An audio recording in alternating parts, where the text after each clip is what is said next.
Hey gamers! Doesn't it seem like lately every single Android game needs an internet connection to play? Whether it's downloading stuff from the server like Clash of Clans or using it for DRM protection like most Free Fire, it seems like virtually every single game is asking you for a web connection just to make the game run.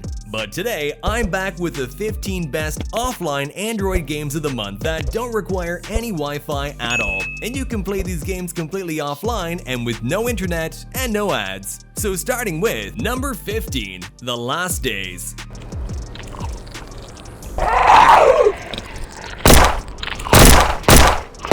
In this third-person shooter game, you step into the role of a young survivor girl who's fighting to survive in a world overrun by zombies. So you gotta handle all the necessities to stay alive, finding food, weapons, and ammunition. You also have to keep an eye out for zombies as you are on your own in this game, and you must protect yourself and your friends from the zombies.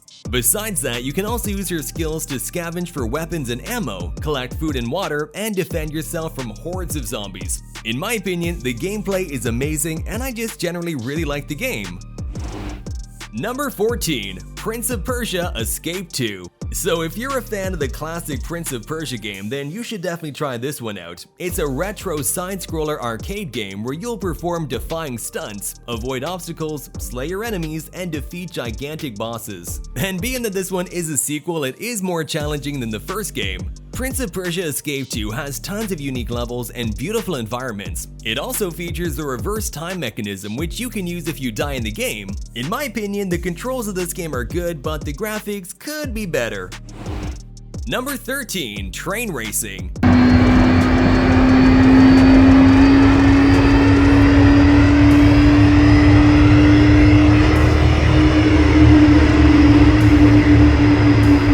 This one's a fun train racing game, as you probably guessed from the title, that puts you in control of a locomotive. The main goal is to win the race, so in the beginning you have 4 different train options to choose from. After selecting, you can participate in a tournament for the Piston Cup. There are 20 races in total in the tournament with speed trial and time trial mode. Also, there's a quick race option too. The race is pretty simple, you just have to control the speed during the turns and also keep an eye on your opponents. All in all, it's a decent train racing game with good graphics and controls. Number 12, Hunt and Fight.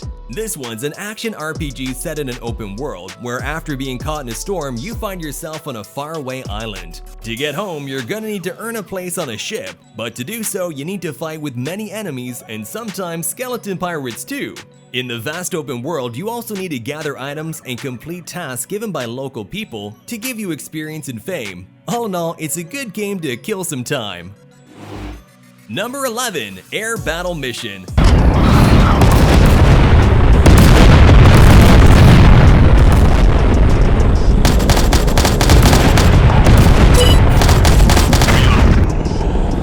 This one's an air combat game based on the military.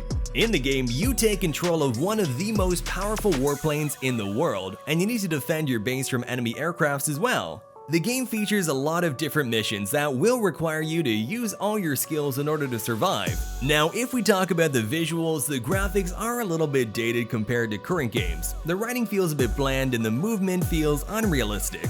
So all in all, it is a good arcade-like shooter game, though if you want a more realistic experience, maybe look elsewhere. Number 10, Mordern FPS Military Strike.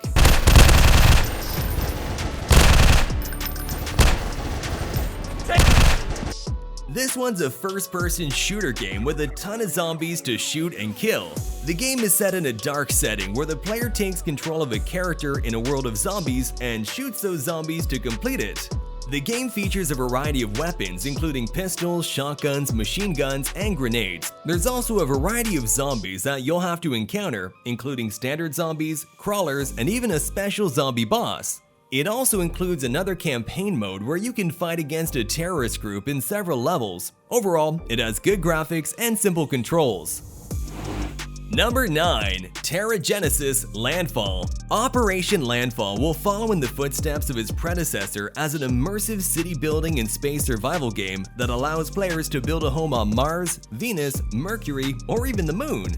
In this game, you will be tasked with exploring uncharted regions far away from the Earth where you must employ intricate building mechanisms to build a thriving city. Like most builder sims, you'll have to maintain your residents' happiness and health as well.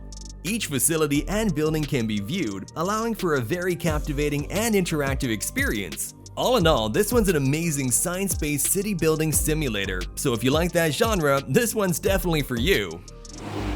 Number 8. Bushido Saga: Nightmare of the Samurai. This one's an offline adventure action game from Pandora Game Studio. In the game, a samurai embarks on an epic adventure and unveils a conspiracy against his lord. The game relies heavily on quality gameplay strongly aligned with powerful storytelling, which is inspired by the Japanese legend of the 47 Ronin. Now, talking about the visuals, it features beautiful classic-looking graphics that gives you an instant feel of old Japan. So if you're seeking a good indie RPG game that plays offline and has a decent story and gameplay, then try this game out. It's definitely worth your time.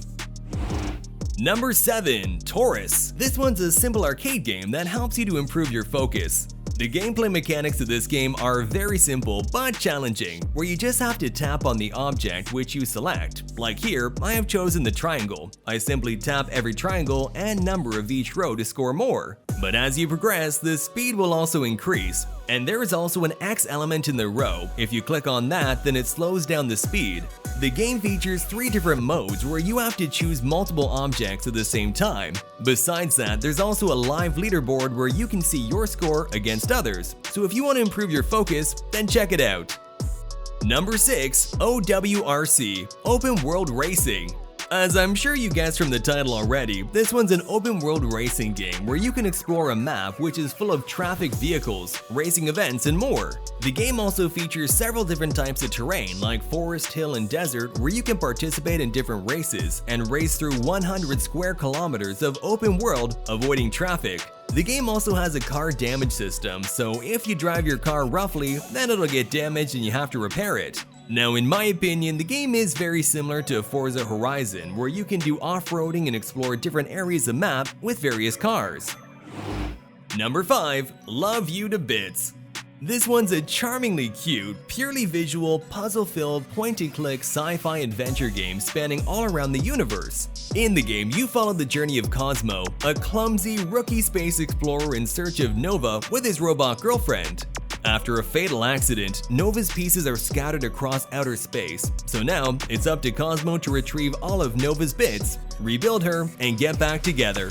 In the game, you can explore the strangest worlds and planets full of fantastic aliens, space-time puzzles, and hidden objects to collect. As you complete the levels, you'll discover Cosmo and Nova's heartbreaking love story as well. Number 4. Dead Zombie Shooter: Survival.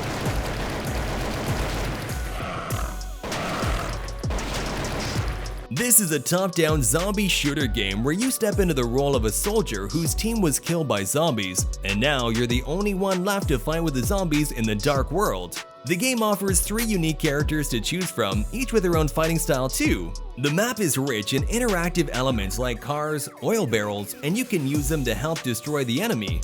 Also, each level is worth exploring so you can find eggs and side missions waiting for you. Also, the game features a variety of powerful guns and indestructible defenses. Whether it's a shotgun or an indestructible rocket launcher, you'll have an irreplaceable shooting thrill. Overall, it's a great game with a good storyline. Number 3. Urban Trial Pocket. This one is an amazing brand new indie motorbike physics-based racing game that reminded me of 2 different series fused into one. Tony Hawk in terms of the tricks that you can perform in the title, and Trials in terms of your movement. The goal of Urban Trial Pocket is pretty simple: to perform the craziest possible tricks on a motorcycle without falling off. It combines tricks, platforming, and racing to create a fast-paced gameplay experience that gets your adrenaline pumping. You can do flips, wheelies, turns, twists, etc. There are 3 single-player game modes to explore, with more than 30 unique levels with their own side challenges, plus the game supports a controller as well. Number 2. Poppy Playtime 2.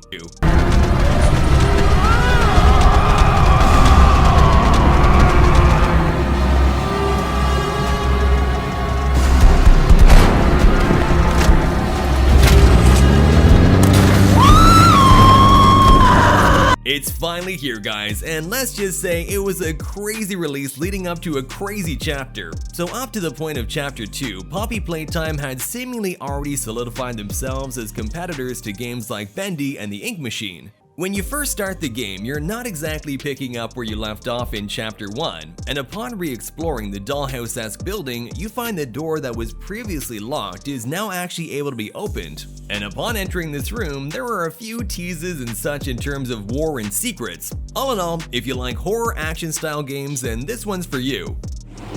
Number 1. Suicide Guy, Sleepin' Deeply. This is the new chapter from the original Suicide Guy game series. It is a first-person action puzzle game set in the world of dreams. In the game, you'll assume the role of a nice big guy who's unable to wake up from his dreams.